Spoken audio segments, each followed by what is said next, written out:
In a country farm in Pennsylvania, Graham Hess is living with his two children, Morgan and Beau, and his younger brother, Merrill. One morning, as Graham brushes his teeth, he hears his daughter screaming outside. Together with Merrill, Graham rushes to the cornfield where he finds Beau and Morgan staring at a strange phenomenon. Graham listens to his son saying that God did this, and soon walks out to an area where the crops have been mysteriously flattened to a perfect circle. Seen from above, a peculiar crop sign is slowly revealed. Caroline, a deputy officer, comes to investigate. Morgan and Beau get scared by Houdini's aggressive behavior, one of the family dogs. As Graham and Caroline inspect the crop sign, they notice that the corn haven't been broken but somehow have been bent. Caroline informs Graham that many animals in the region have exhibited signs of fear and aggressiveness. Graham tells Caroline that he can't hear his children. Returning to the house, Graham witnesses that Morgan has killed Houdini in an effort to protect his sister. Morgan is saddened by this and walks away, while Graham takes Beau and asks Merrill to tie up the other dog, Isabel, behind the house. That night, Beau wakes up her father, saying there's a monster outside her window and that she needs a glass of fresh water as the old one on her bedside table is contaminated. Graham takes Beau back to her room and sits with her for a while. Beau asks about her mother, and Graham notices a shadowy figure standing on the roof of the barn. He wakes up Merrill, and together they try to corner the intruder, believing it is an annoying neighbour. They run around the house yelling and cursing, but the figure proves to be too fast for them. In the morning, Caroline comes again. Graham and Merrill report that it was too dark to identify the person. It is revealed here that Graham was once a priest, but after the tragic death of his wife, Colleen, he has lost his faith and therefore abandoned his clerical duties. After a little while, Beau comes in and tells her father that all the channels on TV are broadcasting the same thing. They all go to the living room where they see a flash news bulletin about many crop sign appearances around the world, implying the presence of extraterrestrials. Later in town, Morgan and Beau go to a bookstore to purchase a book about extraterrestrial creatures. Graham can't help but listen to the confession of the pharmacy clerk, even though he's not a reverend anymore, while Merrill hears at the enlistment office about the tactics these aliens are employing, evaluating the situation before coming out. Merrill is praised for his baseball records. He was a promising player once, but he didn't get the career he wanted due to his failure in a game. At the pizza place, the family is dismayed when they see Ray Reddy outside. Returning home, Morgan uses Beau's old baby monitor as a walkie-talkie to hear the aliens. He climbs to the top of the car and manages to hear what appears to be a conversation between two extraterrestrials. Later that night, Graham goes to feed Isabel, and watching the dog barking wildly at the field, he grabs a flashlight and goes to investigate.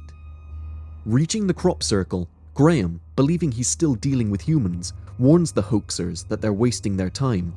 But as he returns, he can't shake the feeling that he's being watched. He gets scared by a figure hiding inside the crops and runs away. Once inside the house, he decides to turn on the TV. The whole family is now watching a live news report stating a series of strange lights appearing in the night sky, a UFO no doubt. As the children fall asleep, Merrill says that this might be the end of the world. Graham tells him that there are two kinds of people in the world, those who believe in signs and miracles, and the others who consider everything to be based on pure luck. He breaks down his theory into one simple question: is it possible that there are no coincidences?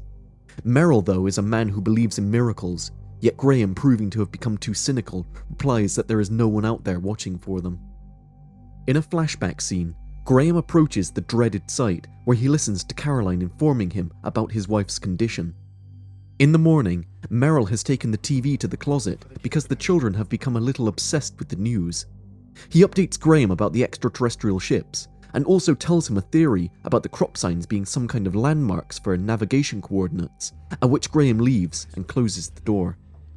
Going to his children's room, Graham sees Morgan and Beau wearing tinfoil hats that prevent the aliens from reading their thoughts, looking at the book they bought about the extraterrestrial. Morgan says that the aliens can be either peaceful, learning creatures or hostile entities seeking to find a new home planet for their kind. The phone rings and startles Graham and the kids. Graham answers and hears the voice of Ray Reddy, who tries to say something but fails. Graham decides to visit him and finds Ray waiting in his car with many of his things hastily packed up. Ray comes clean about unintentionally killing Graham's wife and says that the way it happened, it was like it was meant to be. Since the crop signs aren't near any bodies of water, Ray decides to go to the lake and stay there, waiting for whatever is going to happen. Graham learns that Ray has locked one of the aliens in his pantry. In the meantime, Graham watches disturbing footage from Brazil where an alien appears in front of a house. Graham goes to check the pantry and uses a knife to try and take a look at the alien inside. He is frightened, however, by a nailed hand attempting to claw at him and manages to sever 2 of its fingers. Back at his house, Graham sees that Meryl has also put on a tinfoil hat. Graham asks Morgan what he has read in the book about the aliens in case they're hostile. Morgan says that if they attack, they'll do it on land, with hand-to-hand combat, to avoid having the world being nuked by humans in the case of an air fight. Graham can't believe this is actually happening and suggests they should go to the lake to be better protected, but Meryl and the kids vote to stay home. Graham mentions then that they would need to bar the doors and windows. As night falls, a news report on the TV informs them that the light from the UFOs have appeared now in many cities around the world and very close to the crop signs. Meryl says that these are coordinates and that a major attack is underway. Meryl comforts the kids while Graham nails wooden boards on the windows. Believing this to be the end of the world, Graham decides to have one last grand dinner. At the table, Morgan asks for a prayer, but Graham says no. Morgan says that he hates his father and accuses him of letting their mother die. Graham refuses to pray and soon breaks down into tears. Morgan goes to him, and Graham hugs Morgan, Bo, and Meryl in a touching moment before the end. Suddenly, the baby monitor transmits sounds from the aliens that approach. The TV signal is lost, and that means the attack has begun. Putting up the last wooden boards on the doors, Graham tells Bo about the day she was born and how she smiled at him. In the living room, Morgan mentions that they forgot to bring Isabel inside, hearing the dog barking furiously outside until she dies horribly. Next, the family listens to the aliens trying to get inside the house. Morgan is extremely frightened, but Graham stands by him and tells him about the day he was born. Meryl hears the aliens moving about on the roof, and the family retreats to the basement.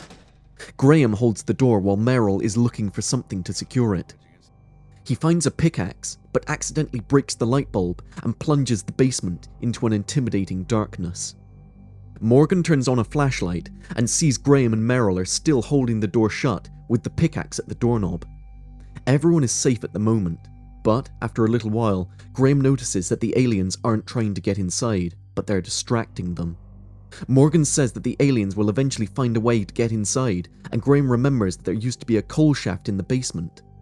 Finding the shaft, an alien tries to grab Morgan, but he is saved by Graham and Meryl. Morgan, however, doesn't have his medicine and can't breathe, but Graham holds him in his arms and helps him. Deciding to rest, the family turns off their flashlights and sleeps. Graham is dreaming about the night Colleen died. Graham walks to her, but he soon wakes up by a radio broadcast. The family learns that the aliens have lost the war and they have fled. Checking the baby monitor to see if the house is clear, the family leaves the basement. Meryl goes to get Morgan's medicine while Graham brings the TV out of the closet. But everyone freezes as one alien is still in the house and he's holding Morgan. Graham recognizes this as the entity he injured in Ray's house. As the tension is high enough, Graham recollects Colleen's last moments. Turns out Graham was wrong about the way he viewed miracles and luck. His wife had told him to see, and her final words were for Meryl to swing away. Graham turns his gaze towards Meryl's baseball bat and tells his brother to swing away. The creature, realizing the threat, releases a toxic gas into Morgan's nostrils. Meryl attacks the alien with the bat, and as a glass of water falls on it, it is revealed that the aliens are vulnerable to water. There are many glasses of water scattered around the living room, since Bo can't drink water she thinks to be contaminated. Meryl sees that and kills the alien, smashing all those glasses against it. Meanwhile, Graham takes Morgan outside and injects him with his medicine. Luckily for the boy, his lungs were closed and no poison gas got in. Everyone is safe now, and they can all breathe a sigh of relief. Sometime later, Graham, who has regained his faith through this ordeal, is a priest again.